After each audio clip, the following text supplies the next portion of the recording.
adakah lebih mahal daripada surga? Maksudnya, saya tanya Ustaz, adakah sesuatu yang lebih mahal daripada surga? Ya nggak ada lah, paling mahal surga. Ya, saya minta dibayar dengan surga Ustaz. Artinya, udah saat saya gratisin untuk Ustaz. Wah, Masya Allah. Masya Allah. Sholawat. Saatnya Tazkiyah Kolbu bersama Majelis Asikro. Assalamualaikum warahmatullahi wabarakatuh. Hai MCU friends, selamat sore dimanapun Anda berada. Senang banget pastinya hari ini Kija Bakti kembali hadir menemani kamu tentunya di program Tazkiyah Kolbu. Tapi sebelum itu jangan lupa untuk like, komen, dan juga subscribe ya. Nah, sore hari ini Kija nggak sendiri, Kija bersama Ustadz Musli Aziz. Assalamualaikum Ustadz. Waalaikumsalam warahmatullahi wabarakatuh. Apa kabar hari ini? Alhamdulillah sehat walafiat. Alladzi bi ni'mati tatimmus shalihat. Semoga sehatnya kita semua nih yang menyaksikan meningkatkan kualitas kesempurnaan takwa dan ibadahnya kepada Allah Subhanahu wa taala. Amin, itu yang diharapkan ya Ustadz. Nah Ustadz, sore hari ini kita mau bahas tentang apa? Ada hal menarik karena kita sekarang baru-baru nih masih hangat-hangatnya berada di bulan Rajab, Betul. yang Nabi menyebutnya, kemudian juga ada rangkaian doa karena menyebut di bulan ini, bulan setelah hari ini, dan bulan 2 bulan setelah bulan ini. Iya. Dan itu menurut saya menarik ya, kita berbincang tentang antara istighfar dan sholawat gitu. Wah, menarik sekali ya MC Friend. Silakan ya Ustadz. Baik, bismillahirrahmanirrahim. Assalamualaikum warahmatullahi wabarakatuh. Waalaikumsalam warahmatullahi wabarakatuh. Bismillah, alhamdulillah, salatan wassalaman ala rasulillah Muhammad ibn Abdullah wa ala alihi wa ashabi wa man tabi'a walah. Rabbi syrah li sadri wa yassir li amri wa hlul uqdatan min lisani yafqahu qawli. Rabbi a'udzu bika min hamazati syayatin wa a'udzu bika rabbi ay yahdurun. Subhanaka la ilma lana illa ma 'allamtana innaka antal alimul hakim. La haula wa la quwwata illa billahil aliyyil azim. Alhamdulillah, bersyukur kepada Allah. Sore hari ini Allah perkenankan kita semua bisa kembali menikmati hidangan hidayah Allah. Kita bisa mengaji, mengkaji ayat-ayat Allah Azza wa Jalla melalui program kesayangan kita, Tazkiyah Kolbu. Semoga ini menjadi asbab Allah akan hantarkan ridho, rahmat, dan berkahnya untuk kita semua. Amin ya Allah ya Rabbal Alamin. Ya kata iman, MC paling berbahagia. Kesempatan sore ini saya ingin sengaja membincangkan tentang amal yang sangat sederhana, populer, bacaan juga sangat populer, dan telinga kita pun tidak asing, antara istighfar dan sholawat. Kadang-kadang antara kita bertanya, mana yang lebih utama Ustadz? Apakah kita baca istighfar dulu atau sholawat dulu? Atau sholawat dulu baru kemudian istighfar? Atau semuanya ada apa dengan istighfar dan ada apa dengan sholawat? Baik, hal ini menarik ya. Ketika misalkan saya dapati ada satu risalah, bagaimana seorang santri bertanya kepada gurunya dengan sebuah tamsil ya. Karena dua hal ini adalah hal yang bisa dibedakan tapi tidak bisa dipisahkan. Merupakan paket yang sesungguhnya bisa juga dikerjakan dalam satu kesempatan ya. Bagaimana bisa memahami bahwa istighfar dan sholat itu satu hal yang bisa dua-duanya kita lakukan ya. Maka sang guru ini kemudian menyampaikan bahwa kalau misalkan Anda lelah, capek bekerja seharian, dari mana tempat Anda bekerja, tentu kotornya fisik Anda, berdebunya keadaan Anda, semua halnya sungguhnya mengharapkan ingin refresh di kemudian hari, ingin segar lagi. Maka apa yang Anda lakukan? Nah, kata beliau sampaikan, pasti akan Anda mencuci pakaian Anda akan mandi. Mandi, ada alat-alat yang diperlukan. Ada air, ada sabun, ada sampo. Untuk lebih seluruhnya segar lagi dan pantas lagi, enak lagi ya. Maka ketahuilah, dia membersihkan kotoran tubuhnya dengan mengguyur air ya, dengan aktivitas mandi itu seperti dia sungguhnya sedang beristighfar. Dia ingin bersihkan, dia ingin rontokkan, dia ingin segalanya setelah itu bersih. Tapi bukankah tidak cukup Anda sudah mandi, sudah sampoan, sudah sabunan, Lalu Anda keluar, maaf, nggak pakai baju. Aku bayang, nggak kebayang mah. Aduh, jangan dibayangin. Atau Anda harus menyiapkan kan sesuatu setelah itu. Ya, Pantaskan diri Anda. Pakaian penampilan untuk kemudian pede menghadapi harian aktivitas kita. Maka purpose ya setelah kita mandi itu adalah sholawat. Ya, dia kenakan baju yang pantas. Dia tutup auratnya. Dia jalani semua aktivitasnya. Maka sholat itu seperti itu. Ya, Anda hanya mengenakan pakaian saja, tapi Anda nggak mandi. Emang nyaman?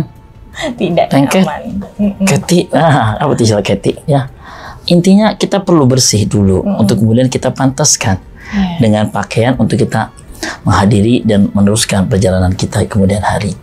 Baik, ikhwan rahmatullah. Maka istighfar dan sholawat adalah dua hal yang sesungguhnya bisa dilakukan, ikhwah. Ya. Saya kutipkan satu ayat Al-Quran, ayat 33 dalam surah Al-Anfal. A'udzubillahi minasyaitonir rajim. Wa ma kana Allah liyu'adzibahum wa anta fihim. Wa ma kana Allah mu'adzibahum wa hum yastaghfirun. Allah sekali-kali tidak akan mengadab mereka, kita termasuk di dalamnya, ketika wa anta fihim, kata Allah, ya. Anda, wahai Muhammad, masih ada di antara mereka. Keterangan wa anta fihim, ada Nabi tercinta kita di hadapan mereka, di sekitaran mereka, dalam hidup mereka, itu menjadi Allah tahan, tidak mengadab umatnya. Dalam makna yang lain kemudian dijabarkan bahwa karena Nabi dengan hal-hal indah yang Nabi cintai, yang itu satu di antaranya adalah bersolawat, dilakukan oleh umat ini, maka harusnya umat ini diadab. Tapi karena kita bersolawat, kita hidupkan sunnah Nabi, ya. Wa anta fihim, sesuatu yang ada pada Nabi itu hidup pada kita secara umum, secara masif, maka umat ini tidak akan diadab oleh Allah. Maka dahsyat, ya. Hal yang lainnya, Anda agar tidak mendapati keterpurukan dalam semua jenjang persoalan, masalah, peristiwa, kejadian, dan targetan-targetan tertentu, tidak jatuh, tidak terpuruk, maka sholawat. Sholawat adalah hal yang menjadikan kita terbebas dari adab Allah. Ya, harusnya gagal, nggak jadi gagal. Ya. Kemudian lanjutan ayat itu adalah, dan sekali-kali juga Allah tidak akan mengadab mereka selama mereka wahum yastaghfirun. Kalimat yang digunakan adalah fi'lul mudhari'. Lisannya hari ini dan hari-hari setelah hari ini sampai semua hari-hari selesai, ya, dia terus memohon ampun kepada Allah Azza dengan baca istighfar. Inilah yang kemudian ya dibaca bahwa istighfar dan salawat dua hal yang sangat luar biasa bisa kita lakukan. Baik, saya ingin ajak ikhwah masuk dalam ruang sejarah di mana kapan istighfar itu disyariatkan. Ya. Sungguhnya istighfar adalah amal dan kalimat pertama juga yang Allah ajarkan kepada hambanya Adam alaihissalam. Ingat peristiwa ketika Adam dilemparkan dari surga. Satu perkara salah yang sebenarnya menurut saya tidak salah lah. Menurut kita nggak salah, cuman deketin doang, makan juga nggak banyak. Tapi itu perkara yang nggak boleh. Allah kalau sudah tegaskan itu nggak boleh, nggak bisa ditawar-tawar. Ada melakukannya, itu baru satu sebenarnya. Tapi apa yang terjadi? Taka. Ketika dalam beberapa ayat disebutkan, ya, baru saja itu dipegang, ada yang menginformasikan juga sudah masuk. Tapi Adam belum sampai ke dalam perutnya, baru melewati kerongkongan lehernya, beliau sadar, tersadar, astagfirullahaladzim, ya. Kalimat apa yang diungkapkan tidak ada keterangan, tapi beliau sadar saat memasukkan itu buah khuldi, maka kemudian menjadi salah, inilah jakun, ya. Titik kesadaran, nempel di sini. Sementara Hawa, kesadarannya agak lama, masih makan aja, masuk ke sini. Dia berusaha pas waktu di bawah. Udah merasakan dulu ya, Ustaz. Udah merasakan dulu. Alat yang termakan adalah sesuatu yang dirasakan. Dia sadar pas di bagian dada. Makanya ada buah dada kan di sana. Ya. Dan suatu riwayat ya. Ya. Kronologisnya ke sana. Tapi tidak itu yang kita bahas, bahwa sungguhnya ada rasa sesal hebat pada Adam dan Hawa yang kemudian Allah mengajarkan ini bacaannya. Rabbana zalamna anfusana wa illam taghfir lana wa tarhamna lanakunanna minal khasirin. Ini adalah kalimat istighfar pertama yang Allah ajarkan untuk hambanya, untuk manusia. Jadi kita punya wadah kalimat yang cukup tua, usianya setua manusia, bahkan diciptakan ketika beliau berdua masih ada di surga, entah jutaan tahun yang sebelumnya, diantarkan langsung oleh Allah, diajarkan ini dah. Rabbana ya Allah, zalamna, sungguh kami telah menzalimi diri kami. Wa illam taghfir lana, jika engkau tidak mengampuni kami ya Allah, warhamna, dan tidak merahmati kami benar-benar orang yang rugi ya Allah. Hasil ini bekal Adam akhirnya dilemparkan di bumi, keduanya dipisahkan. Riwayat dalam kitab tafsir Ibnu Katsir sampai 350 tahun loh teh. 350 tahun ya. Kita usia berapa tahun? Ya baru 3. Saya aja 17 tahun ini. Ngeliatnya dari mana? 12 tahun. Itu ya ratusan tahun menjaga kalimat itu. Akhirnya apa yang terjadi? Situs bersejarah Jabal Rahmah pada Arafah, keduanya ditemukan efek hikmah dari istighfar. Kalau keduanya tidak baca istighfar, tidak akan ada perjumpaan. Kata di mana Abdullah Yunus, Nabi Yunus alaihissalam, sebutan lain adalah Dhunun, karena yang nun itu sebutan untuk ikan yang saking gedenya, saking besarnya, namanya nun ya. Al mengatakan hut ya, Dhuhut, karena dia ada kaitan tentang ikan. Apa diantaranya Yunus itu kaitan dengan ikan adalah ketika beliau melakukan satu perbuatan yang tidak ada rekomennya dari Allah. Nabi itu harusnya apapun yang dilakukan atas izin Allah. Yang melalui malaikat Jibrilnya, ini boleh atau tidak gitu ya. Yunus merasa ya manusiawi lah, sudah berdakwah belasan tahun, ada yang mengatakan puluhan tahun ya, tapi hanya seberapa saja yang ikut. Akhirnya muncul Sunan Mapundung. Apa Pundung? Ngambek. Keluar dia dari kampung itu. Apa yang terjadi? Dia ingin menembus lautan, masuk ke sebuah batera, ada kapal yang ingin menyeberangkan, dia masuk ya. Ketika memperkenalkan diri dia adalah Yunus, seorang nabi, wah sangat luar biasa senangnya seorang nakoda ya kalau di kapal itu, nakoda. Nah, tapi pas waktu melewati sebuah jalan di mana masuk ke di tengah-tengah lautan, tiba-tiba dihantam dengan badai, dengan ombak, yang sesuatu bagi si nakoda ini muskil, ini nggak mungkin ini jalurnya bukan jalur yang ganas ombaknya. Maka batin dia mengatakan ini kayaknya ada seseorang yang melakukan sebuah kezaliman deh. Ya udah, maaf ya Nabi, kita melakukan undian ya.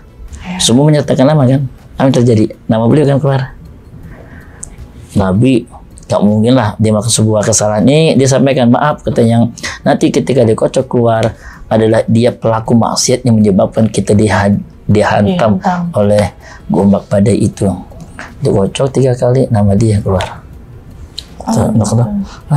Gak mungkin lah dia nabi, masa dia pelaku maksiat. Tapi karena 3 kali itu sebuah ya rentetan yang memfinalkan sebuah keputusan. Kata Nabi, ya saya pelaku maksiat itu, saya ikhlas. Dilempar kan. Ketika dilempar, emang sudah menyiapkan skenario, ada ikan. Bagaimana gambaran besarnya, wallahu alam. Besarnya luar biasa ya. Masuk, dimakan ya. Lala bisa fi batnihi ila yum'asun, dalam ayat Quran itu disebutkan ini Yunus ketika dimakan. Kalau dia laisa minal musabbihin, bukan beristighfar saat dimakan itu, dia akan berada dalam perut ikan itu sampai hari kebangkitan. Yunus kalau nggak membacakan istighfar dalam perut ikan itu sampai hari kebangkitan loh teh. Ini pula yang mengatakan bahwa jangan-jangan ikan itu masih hidup sampai sekarang ya, karena hari kebangkitan masih belum terjadi. Ya, itu sangat tua sekali itu ikan. Istighfar dia, sadar dia, la ilaha illa anta subhanaka inni kuntu minal zalimin. Ini adalah kalimat istighfarnya Nabi Yunus Dhunun ya, yang sebutan dia adalah yang punya ruang di mana dia berada dalam perut ikan ya. La ilaha illa anta subhanaka, terus aja beliau lafadzkan. Lama-lama nggak nyaman ini kan. Suara apa sih ini? Akhirnya dia nyari daratan kan. Dikeluarkan, baru kemudian dia naik lagi. Selasa sesat itu direspon dengan istighfar. Istighfar itu yang mengatakan dia mendapati kembali diselamatkan oleh Allah dan dimuliakan oleh Allah. Istighfar keren ya. Maka itu ikhwah ya, kalau ditanyakan apa manfaat utama istighfar, ya ini. Bahkan ada kali waktu pernah datang kepada Rasulullah, ya Rasulullah, saya ini lagi kerundung hutang. Ada yang hutang? Kok tatapannya kayak yang lagi punya hutang? Ya. Kalau kita punya hutang ya, pernah hutang ya, boleh sekali hutang boleh, yang nggak boleh tuh hutang nggak mau bayar. Ya. Maka kata Nabi, istighfarlah. Datang kepada Nabi agar lunas utangnya, istighfar. Kemudian kata Nabi, istighfar. Datang lagi kemudian orang apa? Saya sudah lama menikah, 10 tahun sudah. Kita berumah tangga. Lagu siapa? Belum juga dikaruniakan putra. Haji. Ya. Apa kata Rasul? Istighfar. Ya. Nggak utang banyak, istighfar. Datang kepada Nabi dengan berharap punya anak, istighfar. Ya. Saya pengen punya usaha, biar usaha saya berkah, istighfar. Istighfar rekomen Nabi untuk yang punya al-al yang tadi disebutkan. Ya. Kata Imam Rahmatullah Sentara. Bahkan karena istighfar, ini emang Nabi mengatakan, "Man lazima istighfar, qad ja'alallahu li kulli amin wa ghamin wa dikin makhraja wa yarzuqhu min haitsu la yahtasib." Siapa yang mewajibkan istighfar, itu kata Nabi, ya. Lisannya tuh nggak berhenti istighfar. Dia akan mendapati jalan keluar dari apapun kepungan masalahnya. Tanpa harus disebut ya Ustaz. Ya. Dan Allah bahkan akhirnya datangkan rezeki ujuk-ujuk. Apa tuh ujuk-ujuk? Datang tidak ditebak, tidak diduga, ada aja. Kan istighfar. Jadi diceritakan dalam salah satu manaqib ya, Imam Ahmad bin Hanbal. Kita tahu lah siapa Imam Ahmad. Beliau pencetus mazhab Hambali, ya, muridnya Imam Syafi'i. Beliau seorang pemberi fatwa di Madinah, imam besar di Madinah, ya. Beliau juga adalah periwayat hadis. Kalau kita menemukan hadis rawahu Ahmad, itu yang dimaksudkan. Ya. Sore itu dia dibuat tidak nyaman di Madinah. Beliau pengen berangkat ke Basrah. Beliau bilang sama muridnya, titip ya, saya mau berangkat ke Basrah. Ini firasat saya kok pengen banget ke Basrah. Yang bisa ditahan lah kalau guru yang minta begitu. Akhirnya berangkat. Singkat cerita, dia dalam keadaan lelah perjalanan itu, dia mampir di sebuah mungkin rest area ya, ada masjid, ada musola. Belum ada rebahan untuk ngelepas lelah. Tapi sayangnya ini si marbot yang ngurus masjid itu mendapat ada orang tidur, ngusir. Diusir. Padahal dia orang yang sangat dikenal. Dilalanya ini marbot nggak kenal dia. Berada al masjid dong. Jutaan hadis beliau punya. Ya, sangat luar biasa, masyhur namanya. Ini si marbot nggak kenal. Saya musafir. Orang Arab tuh kalau nyebut diri musafir itu harus dihormati banget. Kalimat ini diungkapkan oleh karena sudah terdesak, saya musafir. Tapi tak peduli ini seorang marbot itu. Bodoh mencegah orang mah. Bodoh. Pergi gitu ya. Baik. Ceritanya diusirlah itu dia. Diusir. Nggak jauh kemudian lagi bahkan didramatisasi, diusir sampai dijongkokin. Apa jongkokin tuh? Dijorokin. Ketika dijorokin itu ada tukang roti yang suka roti kita lewat ya. Kaget loh, kok ada orang diusir dari masjid ya. Terus sungkur akhirnya, ada apa? Diceritakan, saya mau istirahat tapi nggak boleh. Ya sudah, kalau mau istirahat ke rumah saya saja, kata si tukang roti ini ya. Tukang roti ini ketika menawarkan si tamu ini, ya musafir ini untuk bermalam saja di rumahnya, ada hal yang menarik bagi si tamu itu. Ketika menawarkan itu, ya selesai ngomong itu pati beliau astagfirullah gitu ya. Lisannya itu kedengaran kayak liri-liri mau cakap astagfirullah gitu ya. Kata wah ini orang soleh nih. Ya sudah boleh. Ikutlah akhirnya. Sepanjang jalan dia ngeliatin dan nyaksiin banget ini yang namanya tukang roti. Soleh banget, istighfar terus, astagfirullah. Kalau nggak ditanya, kalau nggak ngobrol, istighfar terus, astagfirullah.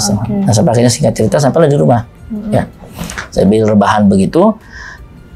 Imam Ahmad ini ya, yang beliau nyebutin namanya, belum masih nyaruin lamanya ya. Hanya sebagai musafir aja. Saya perhatikan wahai tukang roti yang beriman.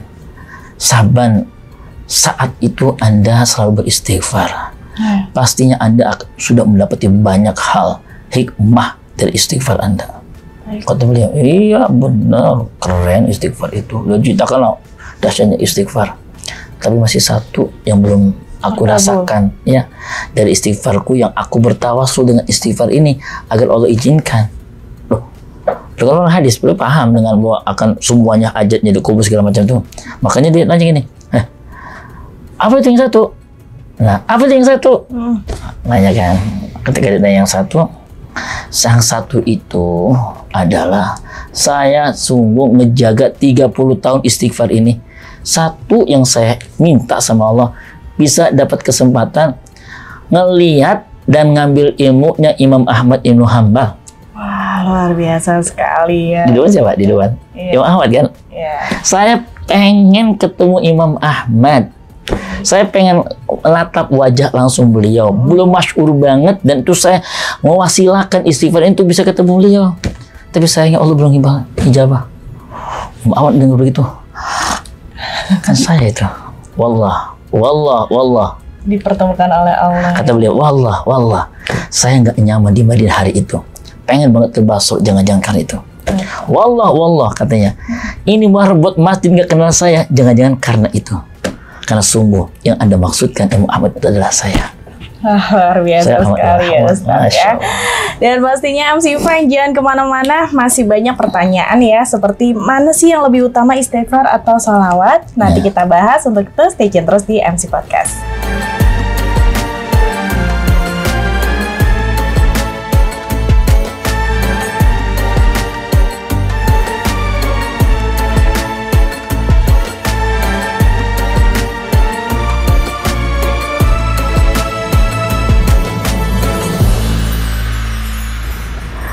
Balik lagi MC Friend tentunya di MC Podcast, dan kita masih membahas mengenai antara istighfar dan juga sholawat ya.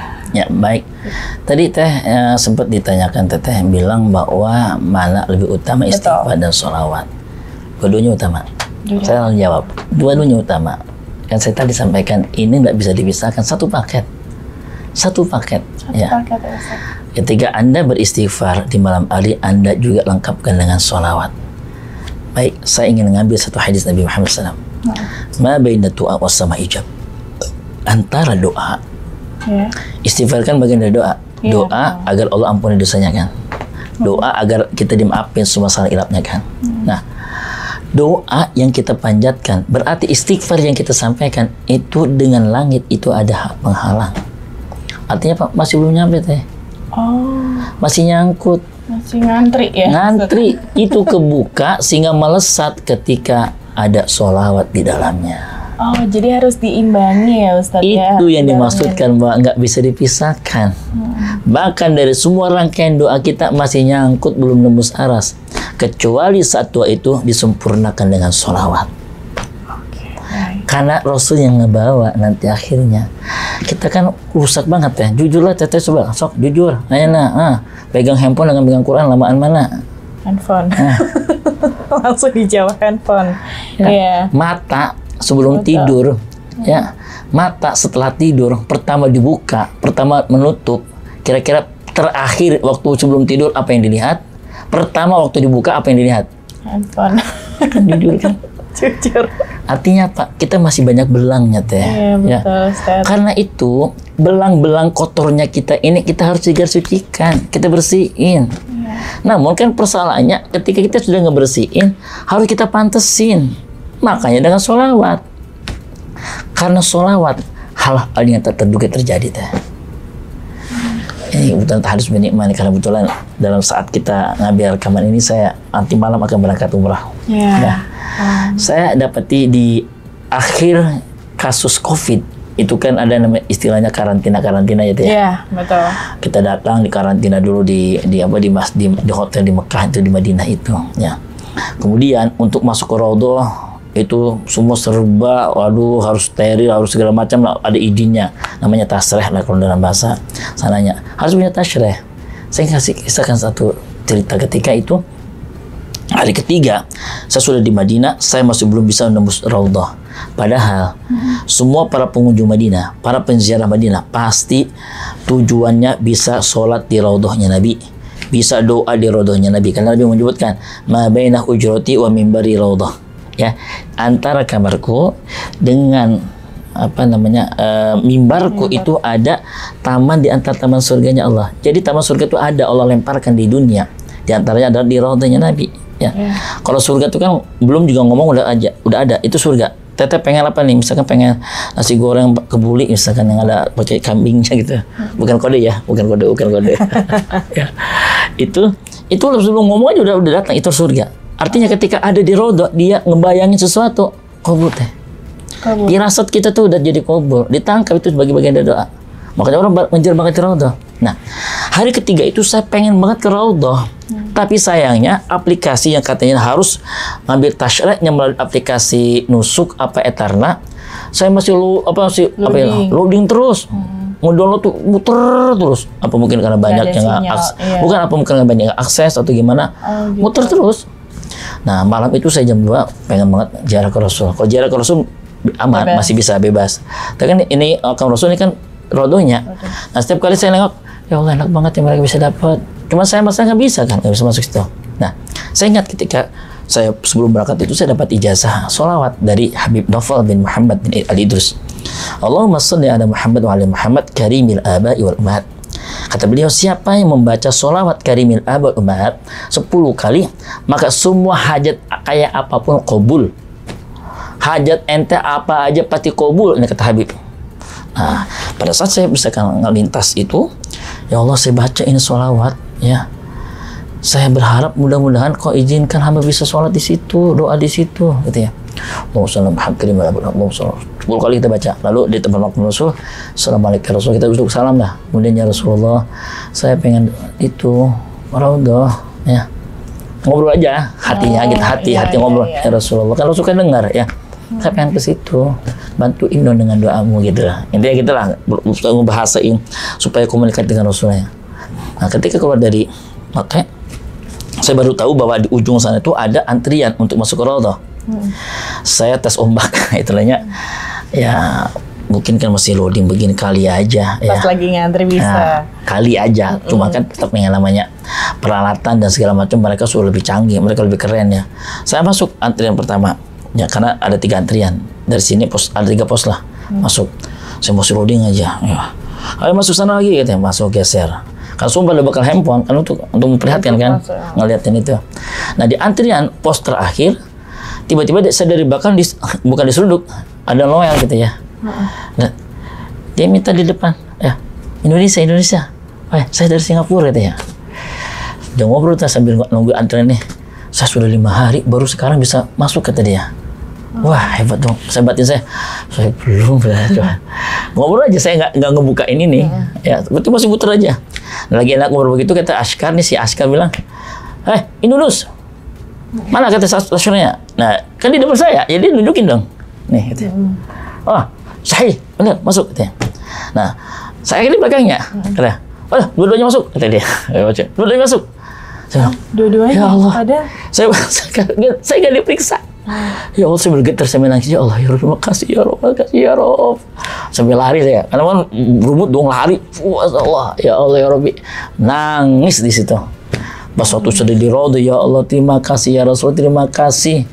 Yang masukin saya ke Raudhah bukan aplikasi, tapi Engkau dengan ridha-Mu ya Allah, karena sholawat yang saya baca. Itu kata kunci. Nggak mungkin loh bang, nggak mungkin loh teh, nggak mungkin bisa masuk ke situ kecuali pakai tasren. Kenapa ini Askar ditutup matanya, nggak milik sah punya saya? Berarti jangan-jangan saat itu ya dibuat pegangan pikiran dia, ya kesadaran dia untuk menihilkan saya. Dah, samain aja dah masuk itu. Kan bagi Allah mudah. Allah ridho ketika seorang hambanya ngelakuin sebuah amal yang itu adalah sholawat. Innallaha wa malaikatahu yusalluna 'alan nabi ya ayyuhalladzina amanu sallu 'alaihi wa sallimu taslima. Keren lah. Allah bersolawat kepada Nabi. Allah sebelum kita diperintahkan untuk bersolawat, Allah merintahkan malaikat juga untuk bersolawat. Artinya Allah dan malaikat saja bersolawat, masa kita enggak solawat? Sehari berapa kali solawat ya? Dihitung. Kan berapa banter kita? Kita sudah harus levelnya naik ketika ternyata keadaan kita ini tergantung bacaan-bacaan sholawat kita. Kalimat ini tolong dicamkan. Hari ini kedudukan kita itu merupakan kumpulan-kumpulan dari seluruh amal ibadah kita belakangan kemarin. Esok hari keadaan kita sangat tergantung bagaimana amalan kita hari ini. Saya sudah mendapati banyak luar biasa. Hari itu, malam itu saya punya janji dengan arsitek dan MK untuk bangun pesantren kita ini. Ya, 3 lantai itu. Saya agak sedikit nakal ketika itu, ya sudahlah nanti gimana nantilah. Ternyata kan umumnya yang namanya arsitek itu 10% dari nilai bangunannya. Kalau nilai bangunan ternyata 3 miliar, berarti kita harus siapin 300 juta atau enggak lah 100 juta untuk bayarin itu arsitek. Karena penjelasan segala macamnya. Hari itu saya berjanji, ya Allah, dari mana ya? Duit cuma 40 juta, punya 45 juta. Ya, sok-sokan minta digambar sama arsitek. Hari itu saya mau ketemu, saya ngaji dulu, saya mau ada taklim. Saya ngambil seorang syekh, kasih ijazah apa saya? Ini saya mau ketemu arsitek, duitnya nggak ada. Ya, kira-kira bacaan apa yang harus saya baca? Nah, dia kirim itu, truk, ya, bacain itu. Sholawat, ada sholawat yang disebutin, ada sholawat Ja'fariyah. Ya, sudah. Sholat maghrib sudah, sholat isya sudah, janjilah kita ketemu. Wah, udah dengar siap presentasinya. Saya cegat dulu. Arsitek, ini minta bocoran dulu dah, tipis-tipis dah. Ini angka berapa saya harus bayar? Mahal Ustaz. Mahal, ya kan ada angkanya. Mahal, paling mahal Ustaz. Ya. Apanya Ustaz? Mahal Ustaz. Ya. Adakah lebih mahal daripada surga? Maksudnya? Saya tanya Ustaz, adakah sesuatu yang lebih mahal daripada surga? Ya nggak ada lah, paling mahal surga. Ya, saya minta dibayar dengan surga Ustaz. Artinya, udah saat saya gratisin untuk Ustaz. Wah, Masya Allah. Masya Allah. Sholawat lah, keren lah. Keren sholawat itu. Di luar dugaan ya Ustaz. Di luar dugaan. Saya udah kembang kempes aja, ya Allah. Udah panas dingin. Iya, Adakah lebih mahal daripada surga? Ya nggak ada. Saya minta doakan agar masuk surga Ustaz. Masya Allah, dikasih ke kita. Hari itu, ya, besok itu saya pulang ke Indonesia dari Madinah. Ya, saya buka handphone setelah saya berkunjung ke makam Rasul. Saya sudah sholat di Raudhah. Ya, saya buka, ternyata apa? Isinya tagihan untuk pelunasan tanah. Ya, kalau udah bangun kan kita tanah ada, ternyata emang kita sistem begitu. Ada duit kita bayar, gak ada duit belum bayar dulu. Ini sih punya tanah, padahal akadnya jangan minta dadakan, kemudian nyebut angka jangan. Kita kan namanya Ustadz pengamen kan ya, ada duit kita bayar gitu. Tiba-tiba nyebut angka, Ustadz mohon berkenan besok Ustadz bisa nyedain nggak 45 juta. 45 juta, lah kita pabrik uang apa? 40 juta. Saya lagi umroh bang ya. Ya Ustadz, ini kami sedang begini ya. Ya Allah ya, saya juga nggak nyalahin beliau. Kan yang punya tanah kan dia. Nah, saya ngambil dah tuh. Assalamualaikum Syekh. Ini saya lagi di Masjid Nabawi. Ya. Saya ditagih utang untuk pelunasan tanah 45 juta. Kasih sholawat apa guys Syekh untuk saya supaya saya bisa kelarin itu urusan. Ente harus bayar karena itu punya hak katanya. Ya, nanti antum bisa dengan wasilah pinjam atau apalah katanya. Antum jangan diamkan karena antum doang kalau membiarkan dia. Dia punya hak untuk lagi antum katanya. Siap saya. Karena minta doanya dah. Ya dah. Kirim tuh dia 3 halaman. Sholawat namanya as-sholawat arba'innya al-Muhammadiyah. Ya ada 40 sholawat dibaca 40 kali. 40 sholawat ada 3 halaman dibaca 40 kali. Kata beliau, antum sampai duha di sana, kelarin tuh 40 kali baca. Ya. Iya, oke. Banyak banget teh, 3 halaman. 3 halaman. 40 kali. Yeah. Pada itu waktu subuh kan, duha belum sarapan belum apa kan. Jamaah bilang, bang, abang pulang duluan deh, saya masih di sini dulu itikaf dulu sampai duha. Saya Ustadz, kamu pulang duluannya pulang ya. Baca dulu saya sholat itu, udah. Ya. Selesai kan alhamdulillah kelar ya. Saya sholat 2 aja kelar. Saya buka handphone lagi, ya. Saya harus pinjam kalau begini mah. Karena kan tadi kata saya, itu haknya dia kan. Ya udah, malhasil saya kemudian kirimnya tuh ke ayahanda termasuk yang punya ini radio di. Intinya apa? Saya nggak minjam waktu itu kalimatnya, cuman bantu ziyadah doa. Saya sedang di Madinah dan kebetulan besok saya sudah harus pulang ke Indonesia dan saya harus menyelesaikan penyelesaian pelunasan tanah ya. Nggak ngomong pinjam, nggak ngomong minta segala macam, tapi di bawahnya saya tulisin nomor rekening gitu ya. Nomor rekening ya. Dengan kronologi saya dengan catatan dari yang nagih saya itu.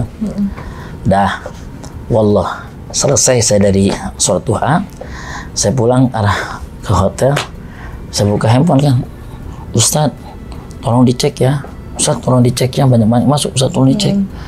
Nah, di kantinnya, alhamdulillah kantinnya udah tutup.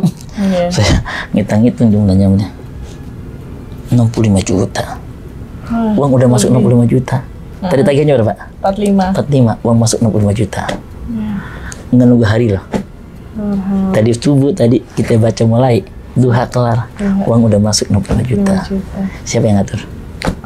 Allah Subhanahu wa ta'ala. Amazing salawat itu. Gila. Ya. Luar biasa. Dia aja bilang gila banget. Amazing. Saking kagetnya ya Ustaz. Allah mudah ya menghantarkan sebuah peristiwa kejadian yang kadang di luar nulur kita. Iya, betul. Ya. Asal kita ada dalam skenario Allah dan Rasulnya. Istighfar, salawat membuka halnya indah untuk kita semua. Insya Allah. Itu ya, jadi perbincangannya sengaja saya lebih santai karena istighfar, salat adalah semua kita hafal, semua kita bisa. Tapi apakah di antara kita yang hafal mau istiqomah, itu catatannya. Dan saya yakin perbincangan ini membangun kesadaran ikhwah untuk insya Allah istiqamah, istighfar dan salawat. Ya, kita butuh hal yang indah. Karenanya keadaan indah itu terjadi oleh karena amal-amal indah kita. Seringkali guru kita mengingatkan, kalau antum melakukannya yang sekedar-sekedar, Allah pun kasih sekedar-sekedar. Oh gitu. Kalau antum ngelakuinnya setengah-setengah, Allah pun kasih setengah-setengah. Kalau antum ekstra, ya di titik paling akhir kekuatan usaha ikhtiar antum, wallah Allah pun akan hujani antum dengan rahmatnya. Itu. Innallaha la yughayyiru ma biqaumin hatta yughayyiru ma bi anfusihim. Harus ada ikhtiar dari kita. Harus ada yang kita lakukan. Dan yang kita lakukan harus spesial. Innallaha yuhibbu 'abdan idza sana'a syai'an ayyusinahu. Allah teramat mencintai kita. Ketika kita melakukan sesuatu, selalu yang terbaik. Istighfarnya terbaik. Kalau kemarin baru 10, 100, 1000 teh. Aduh, saat pegal. Yang pun kan kalau pegal kita bisa rebahan. Iya. Habis rebahan manggil guling. Asik bener apalagi kalau kotanya lagi kencang. Tapi kalau istighfar mah borok, ngantuk, tidur udah. Betul. Ada aja alasannya. Ada aja godaannya Ustadz ya. Bisakah kita mengambil porsi urusan-urusan dunia kita yang begitu bersemangat untuk urusan-urusan akhirat? Ini kata kuncinya. Ya. Ya. Insya Allah Allah akan jadikan jalan terbaik untuk kita ketika kita menghujani kita dengan rahmatnya dari istighfar dan salawat. Amin ya rabbal alamin. Amin. Mungkin Ustadz bisa memberikan kesimpulan nih buat MC Friend mengenai tema kita hari ini. Baik, ini kita berada di bulan Rajab. Ya, ada istighfar yang khas di bulan Rajab. Ya, silakan dicatat ikhwah. Rabbighfirli warhamni wa tub alayya. Antara adzan subuh, iqamah subuh minimal 70 kita baca. Rabbighfirli ya Allah, ampuni hamba. Warhamni, rahmati hamba. Wa tub alayna, hamba taubat ya Allah. Kan as-sa'adah ba'da taubah. Bahagia itu akan dirasakan ketika dia sudah benar-benar bertaubat kepada Allah. Dengan agar Allah ampuni dia, Allah rahmati dia. Bulan Rajab, bulannya Allah. Amal yang utama banyakin istighfar. Istighfar sekian banyak variannya. Ada sayyidul istighfar. Khusus bulan Rajab, Rabbighfirli warhamni wa tub alayya. Setelah sholat pun, Rabbighfirli warhamni wa tub alayya. Allah akan hantarkan karena Rajab syahrul zur', ya, bulan menanam. Nanti kita akan panen dan hakul yakin. Nah, tanaman kita yang kita sirami dengan istighfar, kita akan panen raya nanti di bulan Sya'ban, di bulan Ramadan. Keberkahan Allah limpahkan di bulan Ramadan karena istighfar di bulan Rajab ini. Insya Allah. Ikhwah, jangan lupa kami mengajak semua ikhwah hadir ya setiap bulan Ahad pertama di Masjid Al-Zikr Sentul. Di sana ada majlis istighfar. Kita baca istighfar. Astaghfirullahaladzim, astaghfirullahaladzim, astaghfirullahaladzim, astaghfirullahaladzim. Dengan guru-guru kita. Ini dulu kita dapatkan dari guru kita almarhum Kita juga ada majlis sholawat. Sholawat kita baca kegemakan di sana.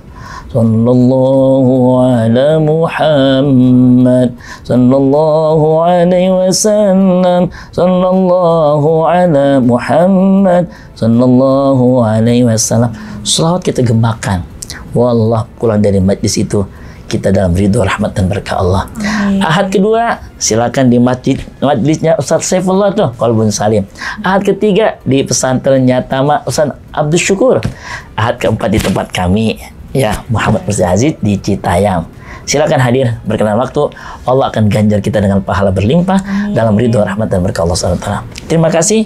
Saya Muhammad Mursi Aziz undur diri dan sekaligus mohon doa lahir dan batin, ya. Mohon doa dan mohon doanya untuk semua kita. Insya Allah Allah izinkan bisa menunaikan ibadah umrah. Amin. Hati-hati ya Ustaz, semoga lancar ya. Amin. Terima kasih. Terima kasih. Dan pastinya MC Friends, semoga apa yang sudah disampaikan Ustadz Mursi Aziz bisa menjadi pelajaran untuk kita semua ya.